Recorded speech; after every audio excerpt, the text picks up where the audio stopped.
जय श्री महाकाल। जय श्री महाकाल। दोस्तों, आप सभी का आपके अपने चैनल में आपका बहुत स्वागत है और आपका बहुत आभार है।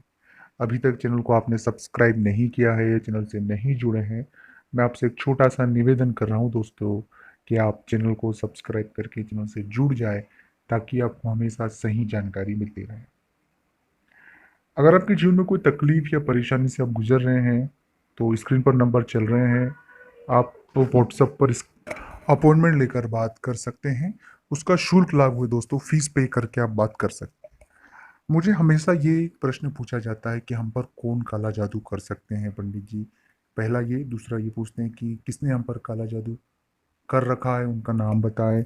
और ये सभी चीज़ें काला जादू से संबंधित पूछती हैं, किसी ने कुछ कर दिया है, जादू टोना टोटका, ब्लैक विद्या, ब्लैक मैजिक, ये सभी चीज़ें मुझे हमेशा। तो ये वीडियो को पूरा और अंत तक देखेंगे तो मुझे पूरा यकीन है कि आपको पूरी सही जानकारी मिल जाएगी कि रियलिटी क्या है। सबसे पहली और मुख्य बात है कि जो काला जादू जिसे हम कहते हैं, जो ब्लैक मैजिक जिसे कहते हैं, वो एक माइंड गेम है दोस्तों।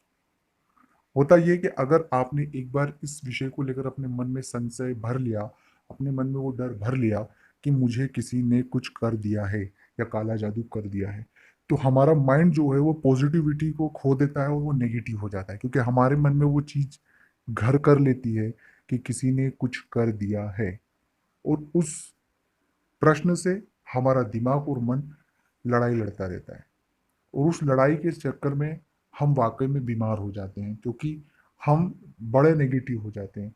हम तनाव और डिप्रेशन की ओर चले जाते हैं, जो हमें खुद को पता भी नहीं होता है कि ये क्यों हो रहा है। ये पहला और मुख्य कारण है, जो बात सबसे बड़ी बात है। इसलिए कभी भी अपने मन में यदि कोई आपको कहता भी है, कोई व्यक्ति के पास आप जाते कहते हैं, तो इस बात को आप तुरंत अपने मन से निकाल दें कि किसी ने कुछ काला जादू या ब्लैक मैजिक आप पर कर रखा है। आप जैसे ही उस नेगेटिविटी को छोड़ेंगे, मैं आपसे वादा कर रहा हूँ कि आप बहुत जल्दी ठीक होकर बाहर आ जाएंगे, या बहुत जल्दी आप पर अगर किसी ने कुछ करा या हालात खराब चल रहे तो वो सही हो जाएंगे। क्योंकि ब्लैक मैजिक और ये तमाम चीजें, इस पर हमारे मानवीय शरीर पर किसी का कोई अधिकार नहीं है। ये जितनी सारी बातें, ये केवल एक माइंड गेम होता है, आपको उलझाने के लिए होता है और आपको आपसे पैसे ऐंठने के लिए होता है। तो ऐसे सभी चीजों से आप सावधान रहें और इस नेगेटिविटी से आप बहुत ज्यादा दूर रहें।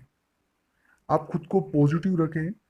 आप अपने ईश्वर का जप रखें, ईश्वर का जप करें, गुरु मंत्र का जाप करें, आप अपने अपने इष्ट का जप करें, वो बहुत बहुत ज्यादा सकारात्मक है। अपने महामृत्युंजय मंत्र का जप करें, वो बहुत ज्यादा सकारात्मक है मुकाबले इन सभी अम, लोगों से। जो लोग इस तरह की कृत्य करते हैं, जो भी लोग इस तरह की चीजें करते हैं, उनसे दूरी बना के रखें, क्योंकि काला जादू रियलिटी में नहीं होता है। और होता भी है जिससे, तो वो हमारा माइंड गेम है, हमें नेगेटिव वे में उतारा जाता है। हमें खुद खुद ही एक प्रश्न होता है जिसका जवाब हम खुद ढूंढते रहते हैं और फिर बाद में परेशान हो जाते हैं। तो काला जादू आप पर कोई भी नहीं कर सकता है, ये याद रखिएगा। ओम नमः शिवाय।